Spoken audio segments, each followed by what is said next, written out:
Good morning everyone, I am Akansha Kandya and today I am going to take the chapter What is Economics of class 10th. Economics क्या होता है basically? हम बहुत बात सुनते हैं कि इंडियन इकोनॉमी कैसी है, चाइनीज़ इकोनॉमी कैसी है, यूएस इकोनॉमी कैसी है। ये इकोनॉमी और इकोनॉमिक्स क्या फ़र्क है इन दोनों में? जब हम इकोनॉमी की बात करते हैं तो वो जनरली हम कोई प्लेस से एसोसिएट करते हैं, और जब हम इकोनॉमिक्स की बात करते हैं वो क्या होता है, हम क्या पढ़ रहे हैं, एक सब्जेक्ट पढ़ रहे हैं। तो ये सब्जेक्ट किसका पार्ट है? एसएसटी का, सोशल साइंस का पार्ट है इकोनॉमिक्स या अर्थशास्त्र, राइट। तो इसको हम कह सकते हैं कि एक वास्ट सब्जेक्ट है, और ये वास्ट सब्जेक्ट किससे डील करता है? बहुत सी चीज़ों से डील करता है। That deals with goods, demand, supply, production, and there are so many things you can attach to it, isn't it? Production से, फिर consumption से, market से, and n number of things। जहाँ भी आपका financial matters आता है वहाँ आपका economy या economics होता ही है, isn't it? तो ये एक वास्ट सब्जेक्ट है और टाइम टू टाइम इसकी डेफिनेशंस चेंज हुई है। अर्ली 19th सेंचुरी में, लेट 18th और अर्ली 19th में सेंचुरी में इसको कहा जाता था साइंस ऑफ वेल्थ। ठीक है, ये क्वेश्चन आपका एग्जाम में भी आता है कि साइंस ऑफ वेल्थ, एक ऑब्जेक्टिव टाइप का मल्टीपल चॉइस क्वेश्चन दे दिया जाता है कि साइंस ऑफ वेल्थ कब कहा गया।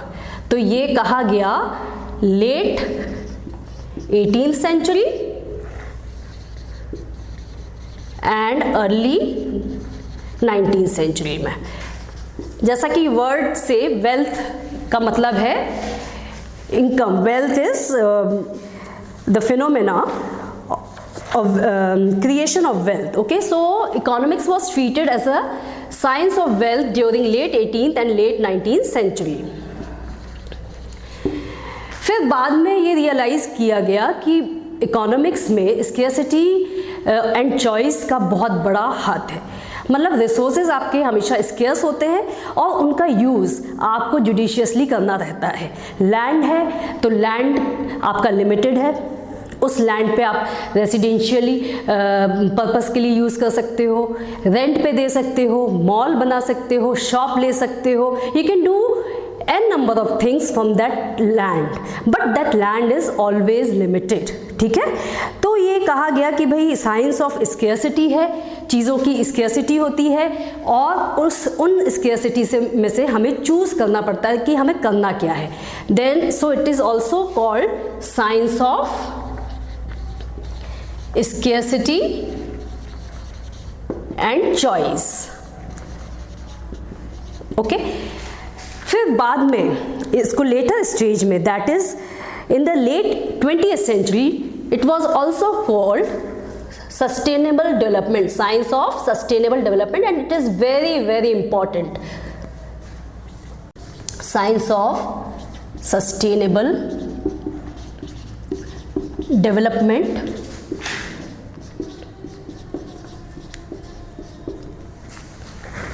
ये इसको आप इंपॉर्टेंट मार्क कर लीजिए क्योंकि ये क्वेश्चन भी आता है एग्जाम में कि साइंस ऑफ सस्टेनेबल डेवलपमेंट क्यों कहा गया इकोनॉमिक्स को, और ये कब कहा गया? लेट 20th सेंचुरी में। ठीक है, अब सस्टेनेबल डेवलपमेंट क्या चीज़ होती है? मान लीजिए आज आपके पास रिसोर्सेज हैं और रिसोर्सेज में आपका मनी हो सकता है, रिसोर्सेज आपके नेचुरल रिसोर्सेज हैं, तो क्या आप सारा का सारा आज ही खर्च करना चाहोगे? No, you want to save for the future. ठीक है, तो ये जो फ्यूचर के लिए जो थिंकिंग है उसी को कहते हैं sustainable. You are not only using for yourself but you are using for, you want to preserve it for your future generation. Okay, so that is called sustainable development. मतलब आप अपने लिए भी यूज़ कर रहे हैं चीज़ों को लेकिन बहुत सोच समझ के, and you are using for future, you want to preserve those thing for the future generation.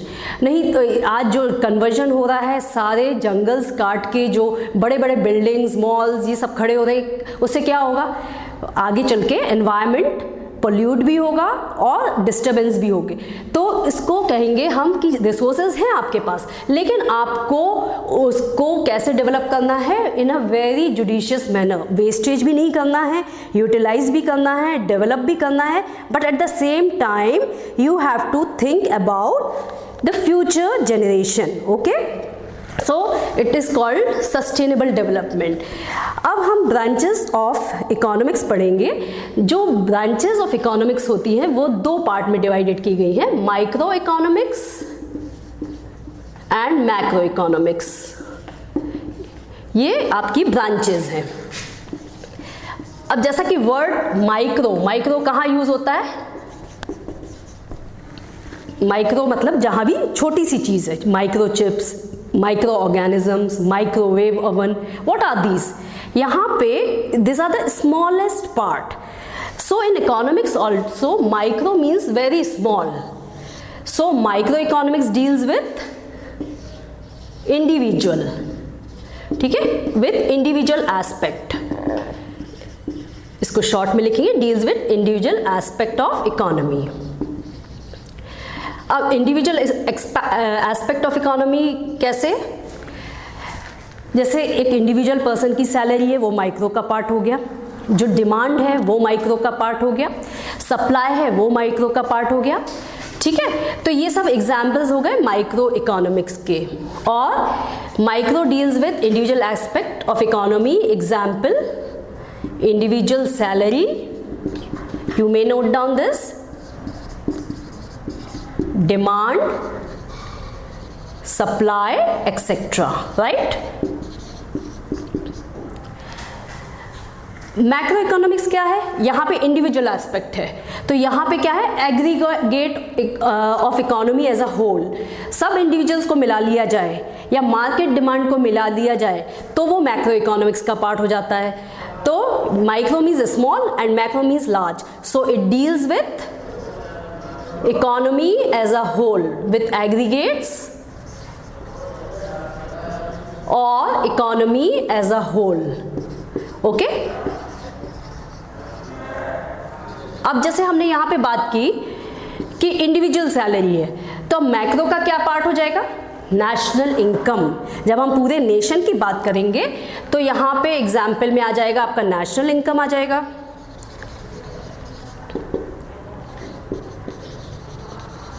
Inflation, महंगाई एक एरिया की नहीं बढ़ती है, एक पर्सन के लिए नहीं बढ़ती है, सबके लिए बढ़ती है।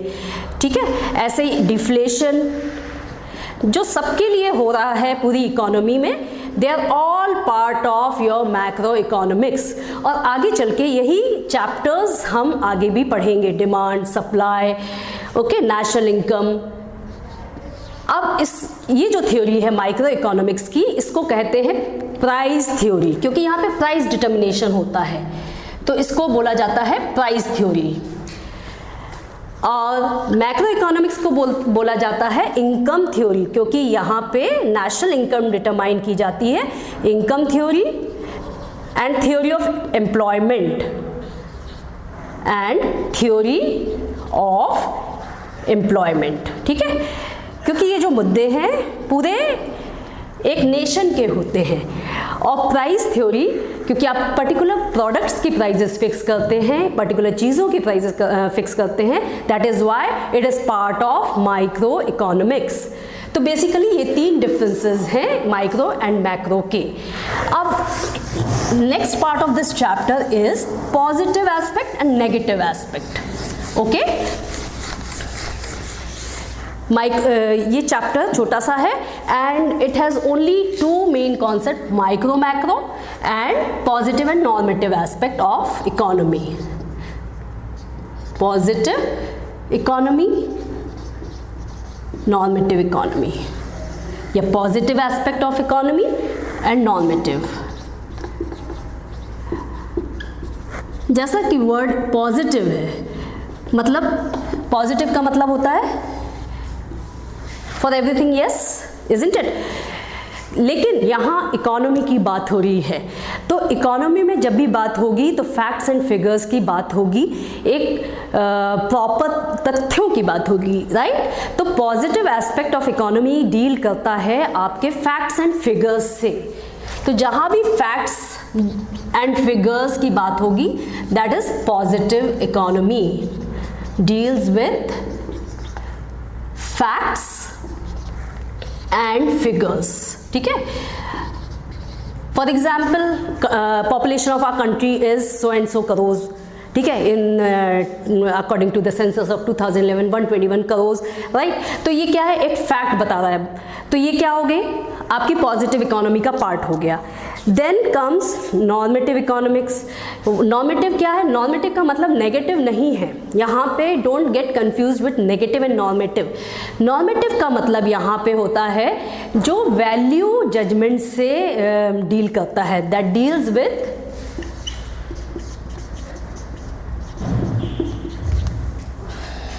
Value judgement. अब वैल्यू जजमेंट क्या है, अब मैंने एक सेंटेंस बता दिया कि इंडिया की पॉपुलेशन 121 करोड़ है, लेकिन अगर मैं सेकंड स्टेटमेंट ये बोलूँ कि नहीं, इतनी पॉपुलेशन नहीं होना चाहिए, इंडिया को ओवर पॉपुलेटेड नहीं होना चाहिए, तो ये क्या मैं बता रही हूँ, ये मैं अपना खुद का view, personal view, value judgement कर रही हूँ कि नहीं ऐसा होना चाहिए या ऐसा नहीं होना चाहिए।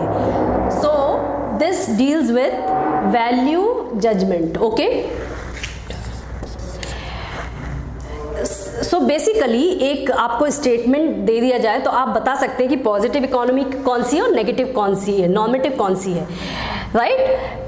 And it deals with what is, ये अगर क्या है, व्हाट इज, ये क्वेश्चन डील करता है पॉजिटिव इकोनॉमी से, और नॉर्मेटिव डील करता है what should be, deals with what should be, क्या होना चाहिए, व्हाट शुड बी और what ought to be, right. अब हम इसको एग्जाम्पल से समझेंगे, जैसा कि मैंने पहला एग्जाम्पल बताया आपको, इंडिया हैज 121 करोड़ पॉपुलेशन, तो ये सिंपल सा स्टेटमेंट है, राइट। तो यहाँ पे बता दिया गया है कि एक फिगर भी दे दी गई है और इंडिया की पॉपुलेशन बता दी है, तो सिंपली एक पॉजिटिव हो गया। लेकिन अगर मैंने इसी स्टेटमेंट को कॉन्ट्राडिक्ट करने के लिए अपनी वैल्यू जजमेंट से काम लिया और कहा कि no, India should control its population, India should, यहाँ पे वर्ड आया शुड, कंट्रोल इट्स पॉपुलेशन, ठीक है। तो ये हो गया आपका नॉर्मेटिव स्टेटमेंट, यहाँ पे हैज आया था, वहाँ शुड आ गया। सो उससे आप वर्ड से भी आप समझ जाएंगे। Then RBI, reserve bank of India, has increased the bank rate, ये एग्जाम्पल है, ठीक है। यहाँ पे आप एग्जाम्पल डाल सकते हैं, example 1, example 2, the bank rate.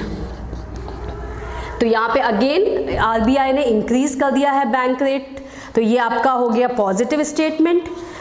जबकि अगर आप इसी स्टेटमेंट को कह दें कि RBI शुड नॉट, हमें इधर अब यहाँ पे हम ये वर्ड ले लेते हैं, should not increase the bank rate,